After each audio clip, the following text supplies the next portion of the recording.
Welcome to our 5 on 5. We're pleased to be joined by Senator Ron Wyden. Senator, thanks for coming in. Thanks for having me back. All right, so let's start with public safety. We all know about the cuts that have happened in Josephine County. Now Jackson County is giving roughly 1/3 of its sheriff's departments pink slips. Much of that is due to the loss of timber payments. What are you doing about that? All over the country, we're seeing rural communities experience exactly the same thing. Now, I wrote the original timber payments law as chairman of the Energy and Natural Resources Committee. It's going to be my top priority this session to get something together that can actually pass and will get hard-hit rural communities off this fiscal roller coaster. What we've got to do is we've got to get people back to work in the woods. We've got to protect our treasures. And in effect, we need a strategy to make sure our rural communities in Oregon and around the country don't become ghost towns. Mm-hmm. And you just mentioned you are chairman of the Committee on Energy and Natural Resources. What is the status of the LNG pipeline in Coos Bay, and are you a supporter of that? I believe natural gas is a tremendous American asset. It's 50% cleaner than the other fossil fuels.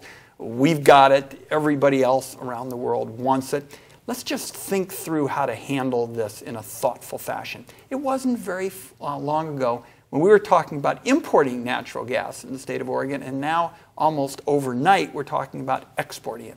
Our challenge, and this will also be high on my priority list as chair of the committee, is let's try to find a sweet spot where we can allow some exports, but not so many exports. It jacks up prices on Oregon businesses and Oregon consumers.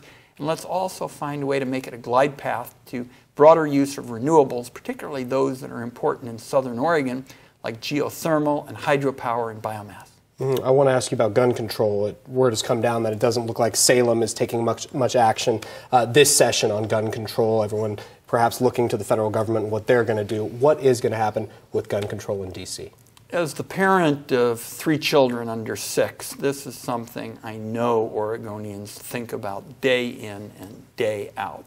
And I believe we're now really at a crossroads with respect to this issue. There are a lot of pieces to it. For example, it's clear that the gaps in the mental health services have contributed significantly to this problem.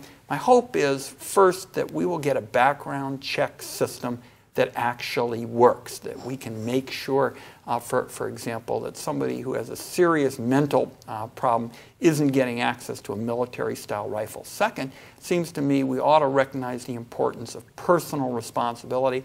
Talked to a lot of gun owners who believe that, for example, standards with respect to storage and proficiency, those are the kind of common sense ideas that we ought to pass.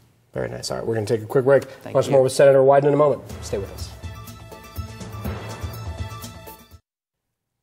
Welcome back to our 5 on 5. Again, we're here with Senator Ron Wyden. Senator, we're one week away from possible sequestration or across-the-board spending cuts. Is this going to happen? What does it mean to Oregon? Well, first of all, sequestration is a Washington word for a really dumb idea. And it comes about because essentially the Congress, over my opposition, has been ducking on big issues that I'm trying to tackle in a bipartisan way, like Medicare and taxes. Now, certainly if we come to the deadline and investors and consumers see what the consequences are, it's going to push Congress into, in effect, working around the clock to deal with it. And in terms of local implications, we talked about forestry for a minute. It looks like it's going to cut about almost everything, but it's not going to allow cutting trees.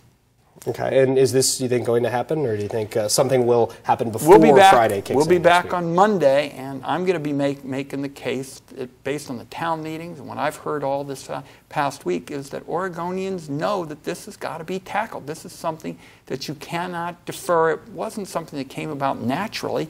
It came about because the Congress ducked on big issues. We're going to have, for example, Craig, we're going to have 10,000 people turn 65 every day for the next 20 years. The reason I focused on Medicare reform is I think a federal official that ducks that issue is not going to, in effect, get this country where we need to go in terms of the fiscal situation. Talking about the fiscal situation, one of the reasons the counties are struggling, like Jackson County, they point to PERS. They say those costs are just rising, skyrocketing. Is that something Washington can step in on, or should that happen? Well, the United States Congress does not have jurisdiction over PERS, but it does speak to this larger question, with respect to retirement programs. I think what we've seen is that the economy has changed so dramatically, even the nature of the workforce. I know that when I was coming up, you saw people go to work somewhere at 21, 22. They stayed put for 25, 30 years until you gave them a big retirement dinner over at the Red Lion. That's not today's economy. People change. Your generation is going to change your job repeatedly, and that's why I'm working particularly to modernize programs like Medicare. Medicare is the biggest is the fastest growing program now run by the federal government. And given the demographic tsunami, when we're going to have so many more older people, we've got to take on those kinds of key issues. And while the Congress does not have authority over the PERS issue, certainly there are a number of big retirement issues which raise some of the same issues. Senator, great to see you. Thanks for coming in. Thanks for having me. Our pleasure. Stay with us. We'll be right back.